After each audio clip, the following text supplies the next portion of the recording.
Thank you to the VA Bay Pines. Thank you to all the great Americans that are out here today. I'm very humbled, and I'm certainly no hero.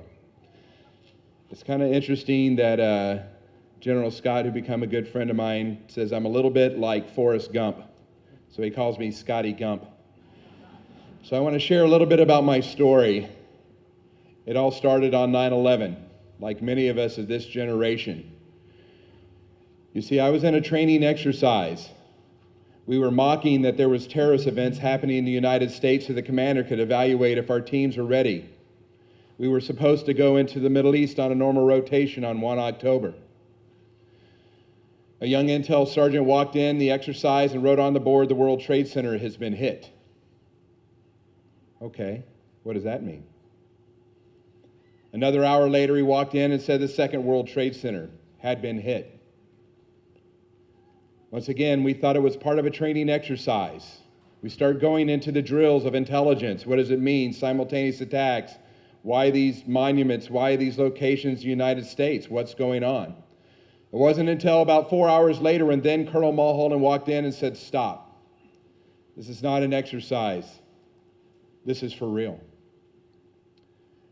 Then he released us to go into the chow hall where we saw it, just like many Americans, the towers of fire. The Pentagon on fire, a hole in the grounds of Pennsylvania. And it was right then and there that we knew we were at war.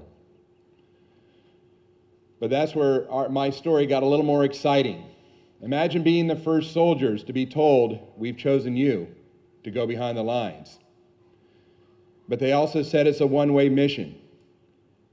They didn't expect us to survive. They told us that once you go in, there's nobody there to rescue you.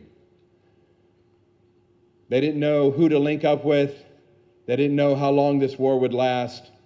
Our families certainly thought we might never come home. But it was also my proudest day of my life as a soldier, because that's exactly what I wanted to do. That's how I always envisioned when I was a young man, to be called by the country. On October 19th, small teams of Green Berets, along with special operators and CIA agents, inserted through the Hindu Kush and small helicopters into the mountains, linked up with Mujahideen fighters that none of us knew anything about. All we had was some old National Geographic magazines. We had captured Russian maps. We were told to link up with the Mujahideen fighters, establish rapport, train them as best as we could, and when the Army and Marine Corps invaded in the springtime, we were to assist them by coming out of the mountains. That was the mission, nothing fancy. Everything a Green Beret had always wanted to do. That night, we linked up, several of us, with different commanders all around the country. Immediately, they wanted to know why the Americans were here, because they didn't have newscasts. 9/11 meant nothing to them. They had fought for the last 20 years in an oppressive government that were using tanks and artillery to slaughter them wholesale in their villages. Tell them that their daughters cannot go to school, that they cannot listen to music nor fly kites. Talk about the loss of liberty. I'm going to read something here, and it came from Captain Mark Nooch, not Chris Hemsworth, not in a fancy book, but a young captain on the battlefield to his commanders.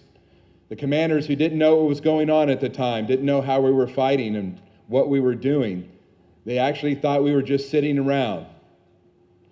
So on 25 October 2001, I'm advising a man on how best to employ light infantry and horse cavalry in the attack against Taliban tanks left behind by the Russians, along with armored personnel carriers, artillery, anti-aircraft guns, and machine guns.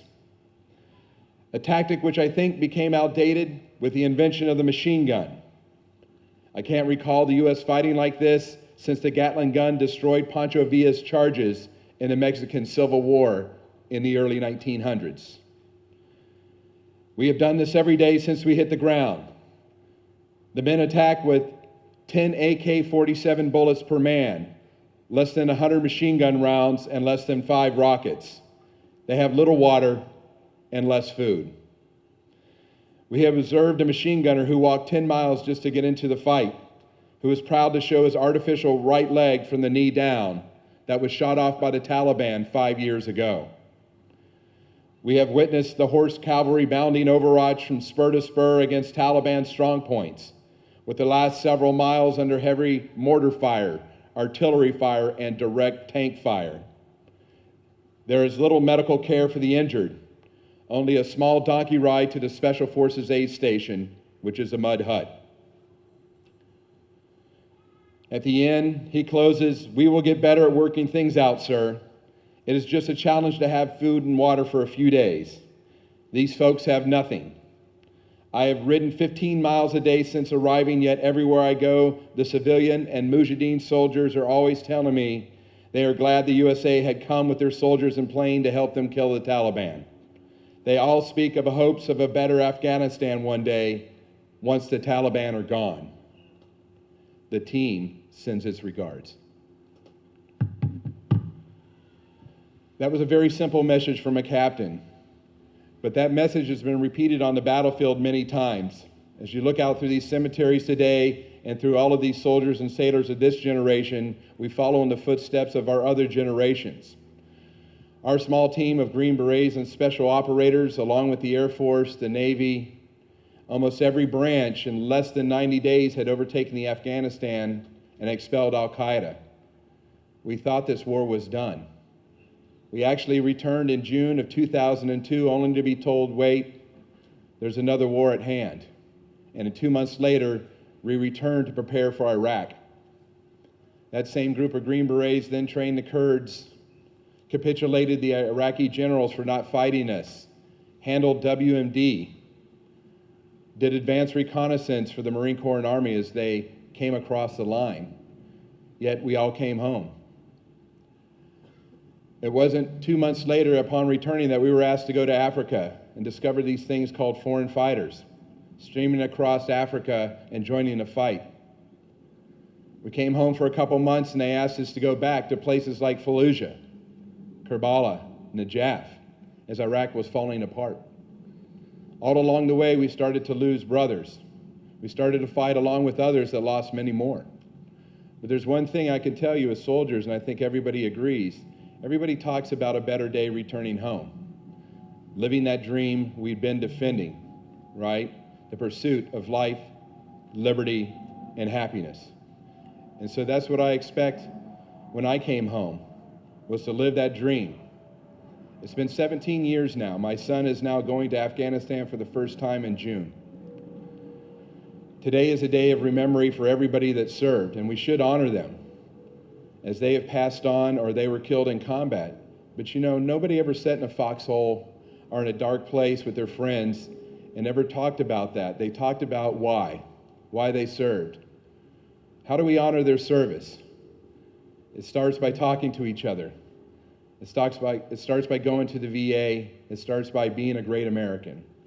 And so with that, I want to say thank you to each and every one who came out today to honor those we lost. And we should honor them by being proud and great Americans. Thank you very much.